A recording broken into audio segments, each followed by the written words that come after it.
The story of the leper is important enough that all the Gospels carry it. They have little slightly different nuances, but it's in every one of them. And I guess what I want to talk to you about today is risk. Interesting. See, the leper comes to Jesus into the crowded room. And he comes to Jesus and he kneels down and he says, if you want to, you can make this all go away. I could be healed. I could be whole again.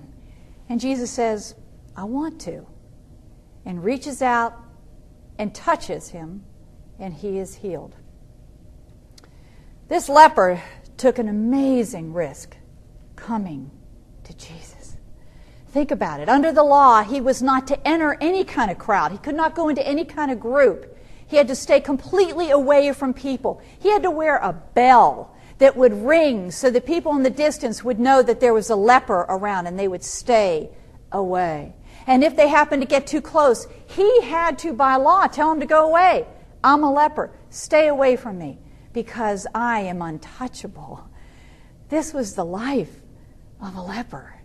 He could not be embraced. He could not be touched. He could be not spoken to. You see, the Israelites believed that he got this leprosy as a result of some kind of sin that he had committed.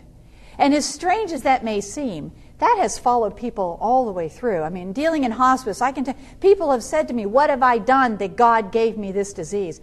I still hear it today. It doesn't happen. That's not a reality. That is not how we get disease. We are human bodies. We break down. God did not put his hand on you and say, oh, you're going to have a disease. God doesn't do that to us. Please understand that. But they believed it was a punishment. You know, even today, when I was studying to be a teacher, when I was getting my degree, I remember being in a classroom with somebody when AIDS was still an unknown, an uncurable and stuff. So it was sometime in the mid to late 90s, actually, still. And I can remember somehow or another the conversation came up, and this young man across the way said something about how, well, God caused AIDS to come on people because he hated homosexuality. And it was like, I thought it had something to do with monkeys and airline stewards. But, it's like, okay. So people still believe that today, that God causes diseases because of sin. And the sin you can get disease because of sin, but it's because of your own internal torture. Anyways, so this guy took a risk, and he came and he walked in. And the risk was, of course, that by law, they could stone him. And they would have to move away from him, and they would stone him. And he looked hideous. And can you imagine how he smelled? The body decaying back then. Body decaying today. Body decaying back then. The stench. People would have just been aghast that he would dare to walk into their presence and try to talk to Jesus. He took the risk because of something that was inside of him. There was this tiny little flame called hope. But think of the risk, because he could walk in, he could have been killed, and he could have been majorly disappointed. What if Jesus said, not happening? What if Jesus had not been able to? What if? And he took that risk to walk in and kneel before Jesus. What an amazing, amazing scene that we just take for granted. We read it and we don't get the risk. But I also want to mention to you, did you hear this Old Testament reading? That wasn't arbitrary. Naaman is one of my favorite stories. I love the Naaman story because Naaman comes from a foreign country and he is the commander of the army and he has leprosy. So there's a little difference there between the Israelites treating leprosy and this foreign, the enemy, how they treat leprosy. And he goes to his king, this commander of the army, and Naaman says, can I go? I've heard that there is this, great person, this prophet over there in Israel that can take care of me, that can help me and cure me. Can I please go? And the king honors this man and says, please go. Let's see if we can't get you out of pain. And so he goes over, and it's really interesting that the king thinks it's a trick to cause war and tears his outfit because he doesn't know that there's even a prophet living in the area. Israel's not reported to be in a good place, in a good mind right now, is it? It's just really not a good place for this story, for 2 Kings. And so here comes Naaman. And then Naaman goes to the house of Elisha, and he wants to be cured. And what does Elisha do? He sends out a servant. And the servant is supposed to tell Naaman to go bathe in the water. And Naaman says, "Ow, I want Elisha, I want the prophet, I want hands waving." Did you hear that? I want hands waving over me. And I want him to call on the name of God to come down. I want all this bravado. He says, "I'm Naaman, I'm the commander of the army. I want a big cure." And instead Elisha sends out a servant. And he takes a risk because, of course, he could have been killed. This commander had all his army with him. He could have gone in and killed the prophet. King of Israel wouldn't have cared.